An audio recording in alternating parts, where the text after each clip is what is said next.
Nació en Argentina en 1939, es doctor en filosofía por las universidades de París y de La Plata, ha sido profesor en las universidades de Austin, Duke, Stanford, Barcelona, Buenos Aires y Sao Paulo.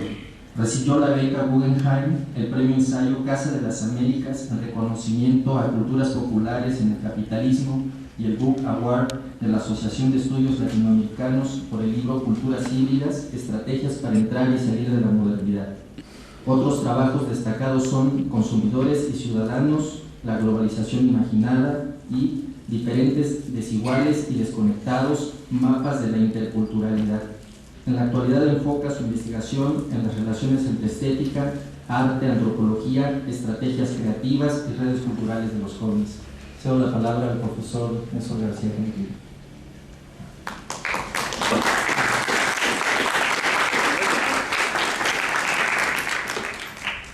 Muchas gracias por la invitación. Me sumo también a lo que ya dijeron las autoridades en la inauguración acerca del valor de que estos eventos sean organizados por estudiantes y la constancia que demuestra llevar ya más de una década con este tipo de actividades. También, más personalmente, quiero agradecer el estímulo del tema fijado para esta reunión, que me ha exigido volver a pensar términos actuales sobre los procesos de hibridación. Es entender por hibridación procesos socioculturales en los que estructuras o prácticas discretas que existían en forma separada se combinan para generar nuevas estructuras, objetos y prácticas. Una definición muy formal que trataremos de ir desglosando y viendo cómo ha ido modificándose y por qué a lo largo de los años. Es inevitable preguntarnos hoy, si ya llevamos más de 2 décadas hablando de hibridación, ¿para qué sirve en el siglo XXI seguir insistiendo en esta noción o concepto? Es un concepto, como ya sabemos, por la vasta bibliografía a la cual aludiremos un poco en esta conferencia,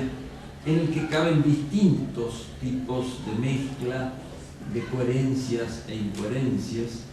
y hay que preguntarse si es apropiado o no para describir las condiciones actuales de un mundo globalizado. No se hablaba de globalización o apenas comenzaba a usarse el término hace 20 años, y de hecho muchos de los procesos que hoy designamos de ese modo aparecían ya tanto en mi libro como en el de Javier Baba, pero nombrados más bien como transnacionalización o internacionalización. Estos diferentes usos de hibridación han sido posibles también cuando se han considerado procesos interétnicos y de descolonización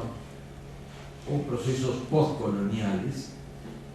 Han sido muy frecuentes en los cruces de frontera, en las fusiones artísticas, literarias o comunicacionales. Y me parece muy pertinente, en el sentido, aunque no pude estar ayer, que un encuentro organizado por estudiantes de literatura se haya iniciado con un espectáculo musical el día de ayer. Efectivamente, algo que vamos a ver es cómo las mezclas ocurren no solo en sus formas clásicas más analizadas, desde antes de hablarse de hibridación en la academia, cuando se hablaba de relaciones interétnicas o relaciones entre naciones, sino en otro tipo de mezclas, como las mezclas gastronómicas, de las que ha hablado, por ejemplo, Eduardo Barchetti, o la combinación de estrategias discursivas y museográficas en las exposiciones universales.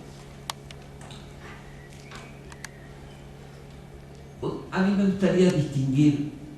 para ir acercándonos a lo que anuncia el título, las formas actuales de hibridación en artes y literatura, que en su primer momento, cuando apareció aparecieron los primeros libros sobre culturas híbridas o hibridaciones, esta noción sirvió principalmente para enfrentar las concepciones fundamentalistas de las identidades, ya fueran étnicas,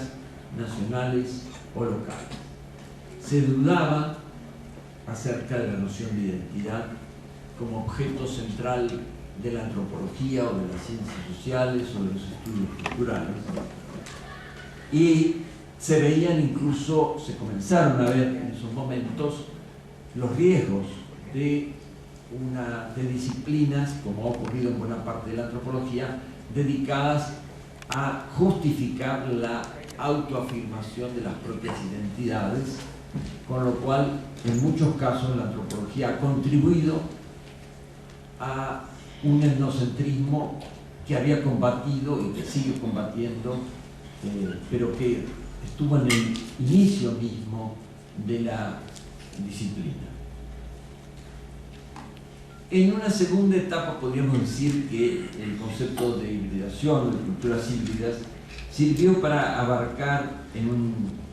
concepto más incluyente no solo las mezclas interétnicas llamadas mestizajes en las lenguas latinas o las mezclas religiosas denominadas sincretismos,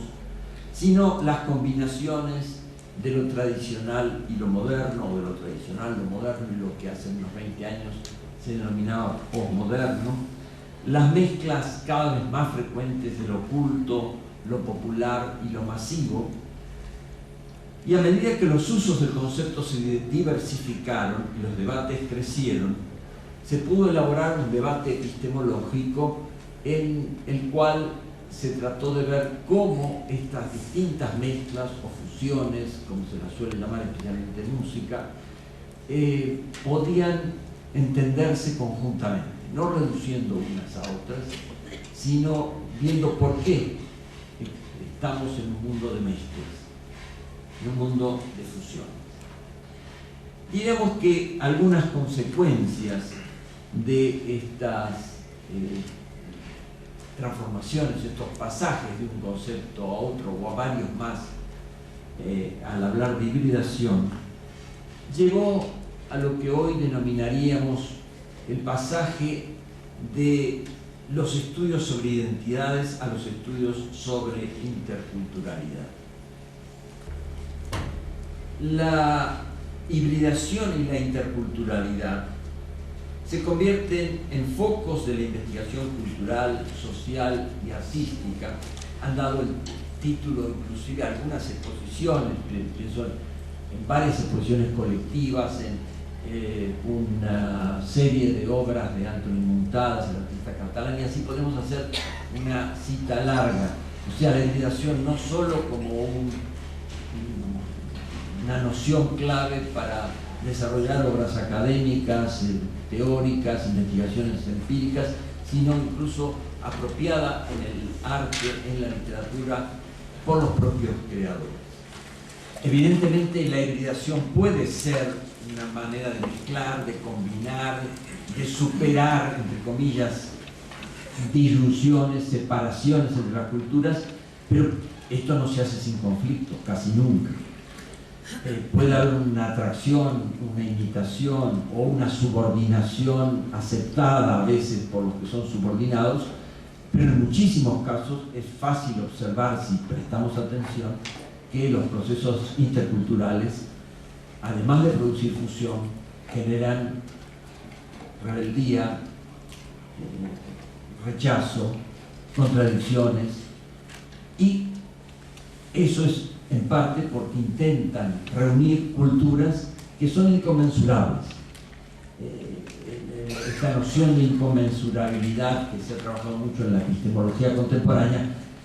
en relación con la inconmensurabilidad de los paradigmas científicos, también se puede pensar en relación con las culturas que surgen de experiencias sociales, históricas distintas en sociedades diferentes,